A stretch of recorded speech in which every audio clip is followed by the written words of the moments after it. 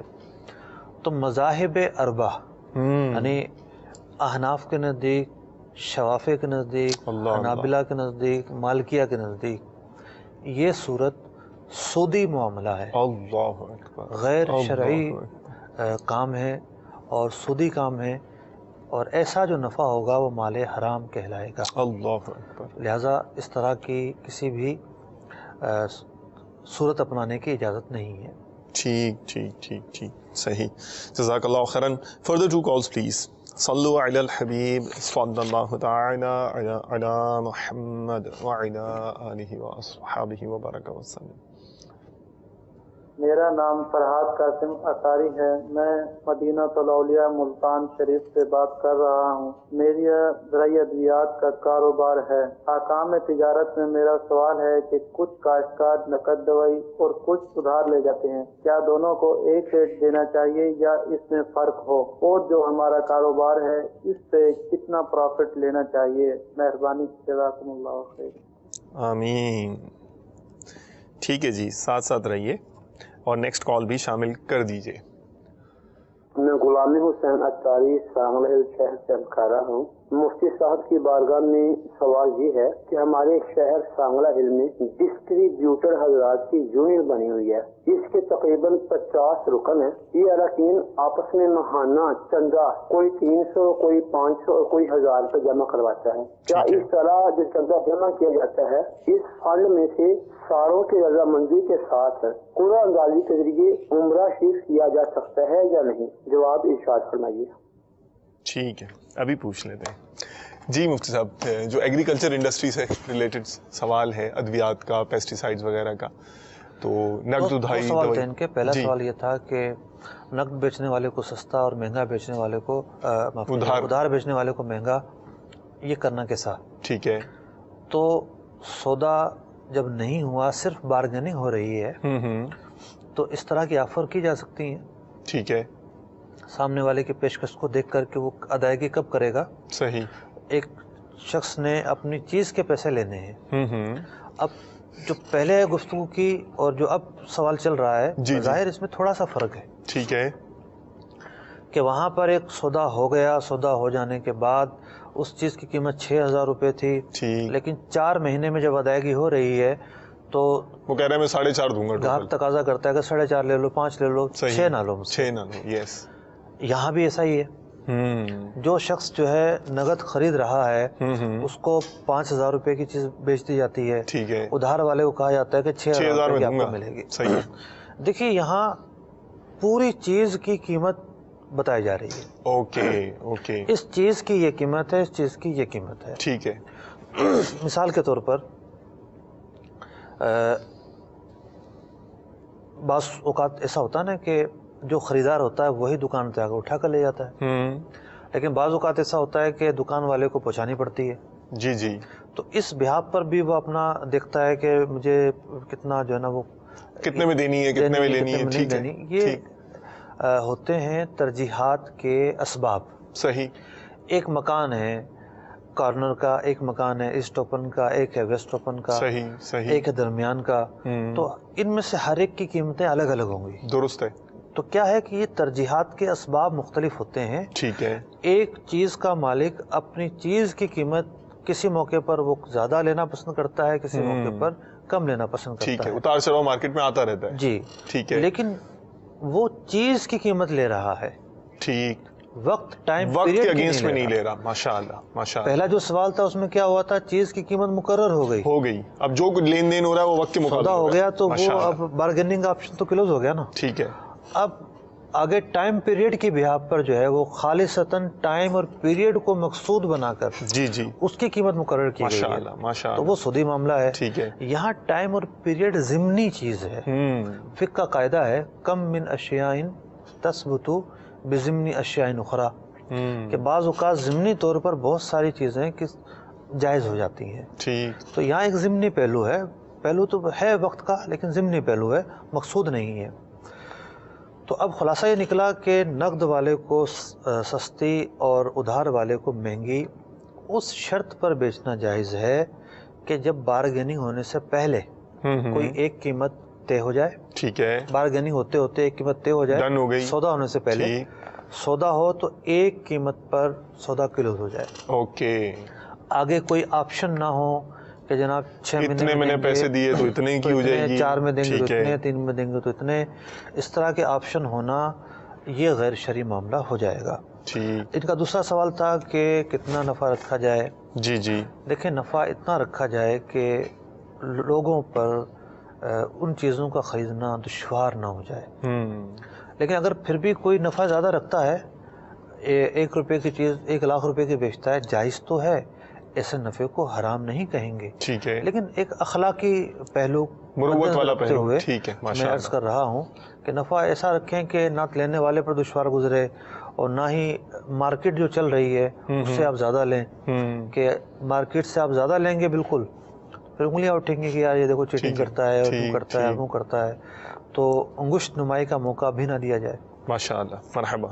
اچھا، جو خادم حسین صاحب کا سوال تھا وہ یونین والا، اور جو ایک کسی شہر کی یونین تھی اس میں چندہ دیتے تھے سارے اراکین۔ امداد باہمی اور تعاون جو باہمی ہیں اس کا جو تصور ہے وہ یہی ہے ماشاء اللہ کہ مختلف جو لوگ ہیں وہ مختلف فورمز پر کچھ کنٹریبیوٹ چندہ کرتے اکٹھا کریں، ٹھیک ہے، اور وہ چندہ نہ تو لازمی ہو، ایسا نہ ہو کہ جناب کسی نے نہیں دیا اس پر لان تان ہو، اس کو برا سمجھا جائے۔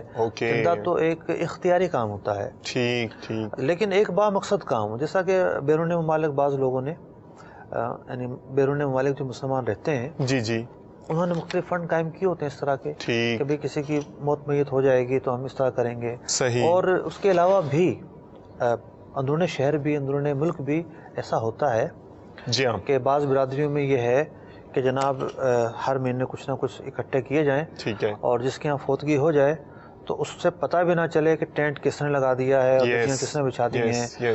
تو اس طرح کے جو امور ہوتے ہیں امداد باہمی اور تعاون باہمی کی صورتیں ہیں تو یہ جائز ہیں، جبکہ اس میں کوئی غیر شرعی چیزیں نہ ہوں۔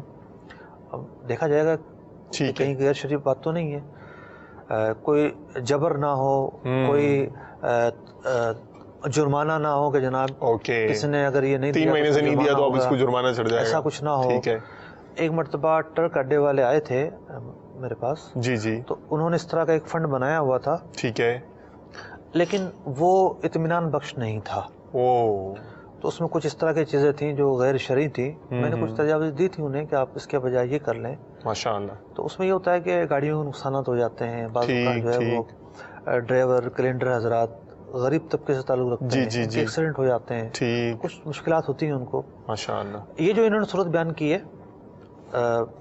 یعنی ایز اے ماڈل تو یہ ٹھیک ہے، ٹھیک ہے، کوئی حرج نہیں ہے، اور جس کی قرآن اندازی ہوگی وہ عمرے پہ جاتا ہے تو اس کا عمرے پہ جانا بھی صحیح ہوگا، حج پہ جاتا ہے تو حج پہ جانا بھی صحیح ہوگا، لیکن اس میں کوئی غیر شرعی باتیں نہ ہو۔ ٹھیک ہے، تو اگر زیادہ ہی تفصیلی معلومات کرنا چاہیں تو پوری جو شرائط و ضوابط ہیں اس کو بیٹ کروا لیں۔ سب سے بہتر طریقہ یہ ہے کہ ایک شرائط نامہ بنوا لیں، ٹھیک ہے، دارالفتہ آ جائیں، جی ماشاء اللہ، اور دارالفتہ آنے کے بعد اب ممکن انہیں سرگودا کا دارالفتہ نزدیک پڑے یا پنڈی کا یا لاہور کا، یہ کہاں سے تھا میں بھول گیا، سانگلہ ہل کہاں ہے مجھے جغرافیکل لوکیشن، جی کون سا قریب سٹی، تو آ کے دارالفتہ میں بیٹھ کے پورا بنوا کے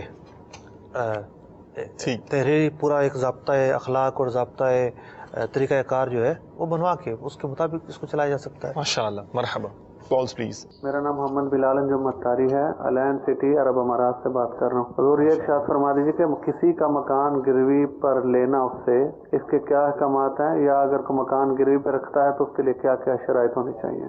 ٹھیک ہے، مکان گروی پر آپ لیں گے ہی کیوں؟ ایک تو ہوتا ہے گروی ایک ماڈل ہے، ٹھیک ہے، ایک طریقہ کار ہے، شریعت نے یہ طریقہ کار بتایا ہے، قرآن مجید فرقان حمید کی آیات میں بیان ہوا ہے، ماشاء اللہ، فقہ اسلامی میں پورا باب ہے رہن کا۔ مرحبا۔ اس کا خلاصہ یہ ہے کہ آپ نے کسی کو قرضہ دیا ہے اور اس پر آپ کو بھروسہ نہیں ہے، اوکے، تو آپ اس کی کوئی چیز گروی رکھ لیتے ہیں، ٹھیک، قرضہ جب وہ دیتا ہے تو اس کو لٹا دیتے ہیں۔ صحیح،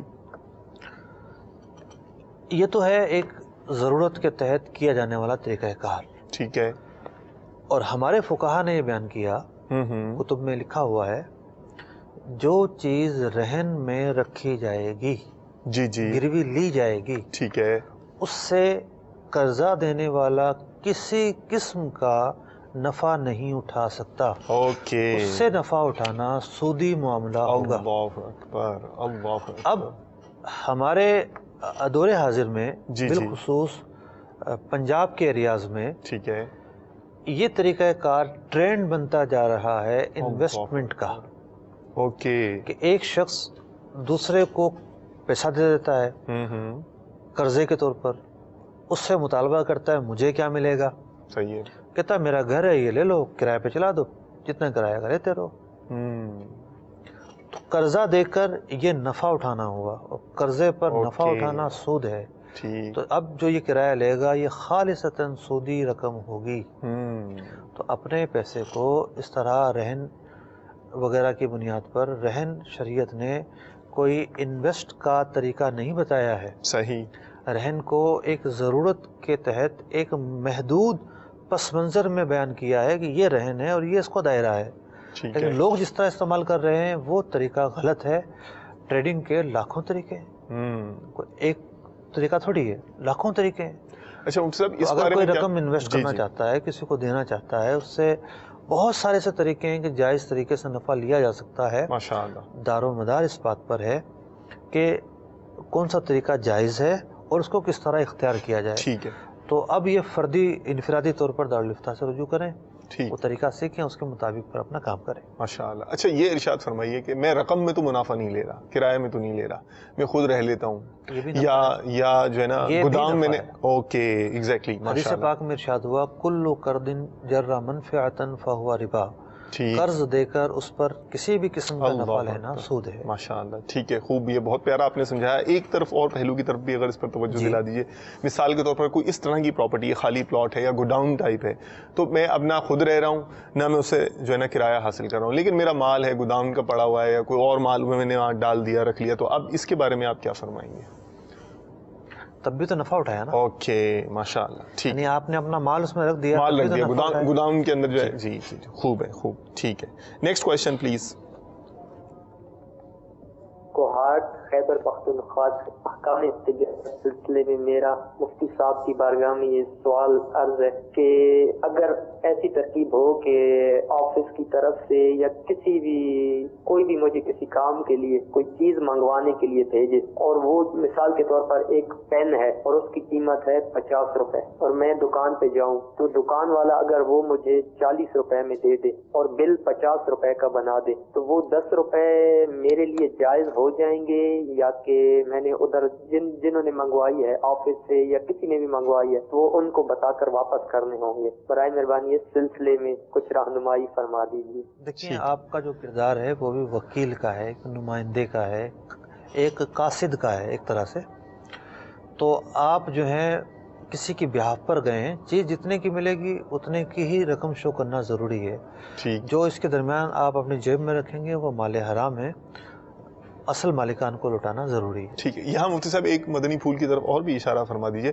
کہ بطور پروکیومنٹ میرے جو یہ کام ہے، میں نے جا کر ادارے کے بہاف پہ یا کسی شخص کے بہاف پہ خریداری کرنی ہے، تو اس میں میں نے کس طرح کی اپنی پروڈنس جو ہے یا اپنی دانش مندی، عقل، صلاحیت کا استعمال کرنا ہے؟ اب جیسے یار مجھے تو ملنا ہی نہیں ہے، 50 کی تو ہے، تھوڑی بہت بھاگ دوڑ کروں 40 کی تو مل جائے گی، مگر میری بلا سے چولہے میں جائے مل ہے ہی 50 کی کون اتنے دھکے کھائے، ٹھیک ہے یار 50 کی صحیح ہے، تو دیکھیں یہاں کئی صورتیں ہیں۔ ٹھیک ہے، ایک تو یہ ہے کہ ایک شخص کسی کمپنی کا ملازم ہے، کمپنی کے لیے چیز خریدنے جاتا ہے، اس کے پاس تو کوئی آپشن ہی نہیں ہے، اوکے، اس پر لازم ہے کہ جہاں سے اچھی اور سستی ملے وہاں سے جا کر خریدیں. اوکے. اس کام کی ہی سے تنخواہ ملتی ہے، یہ اس کی ملازمت کا حصہ ہے. ٹھیک ہے، بہت خوب. دوسرا یہ ہے کہ ہوتا یہ ہے کہ ایک الیکٹریشین ہے، وہ بازار جا رہا ہے. جی جی. اس کو کسی نے کہہ دیا یار میری استری لے آئیے گا. صحیح. یا کوئی اور شخص کہیں مارکیٹ میں جا رہا ہے، یار میری فلاں چیز لے آئیے گا. جی جی جی. اس کے لیے ہے بڑی آزمائش. اس کے بعد دونوں راستے ہیں. آزمائش یہ ہے کہ اس کو سامنے والے سے یہ طے کرنا پڑے گا کہ میں یہ چیز آپ کی بہاف پر لے کر آ رہا ہوں یا پھر میں یہ چیز اپنے بہاف پر لے کر آ رہا ہوں. اوکے. اس کی بہاف پر لے کر آ رہا ہے، اس کا نمائندہ اور وکیل بن کے، تب بھی نفع نہیں لے سکتا. ٹھیک ہے. یہ خود فریق بن جائے کہ ٹھیک ہے یہ چیز میں بازار سے لوں گا، میں اتنے کی آپ کو بیچوں گا. Okay okay. خود اس سے سودا کرے اتنے کی میں آپ کو بیچوں گا. تو یہ جو طریقہ کار ہے یہ جائز ہے. اور دوسرا طریقہ کار ہے وہ جائز نہیں ہے. اب لوگ کہیں گے جی ہم اس طرح کہیں گے تو بھروسہ ختم ہو جائے گا، سامنے والا کیا سوچے گا کہ یار دیکھو اپنا ہو کے پیسے مانگ رہا ہے. جی جی. تو یہی تو ہم کہہ رہے ہیں، اگر آپ وہ چیز شو نہیں کرتے تو آپ دھوکہ دے رہے ہیں اس کو. اللہ اکبر. سلسلے کا وقت تو ختم ہوا ہے، چلے پھر اجازت چاہتے ہیں. صلو علی الحبیب صلی اللہ تعالی علی محمد وعلی آلہ واصحابہ وبارک وسلم. رزق حلال دے مجھے اے میرے کبریا، دیتا ہوں تجھ کو آستا تیرے حبیب کا، دیتا ہوں تجھ کو آستا تیرے حبیب کا.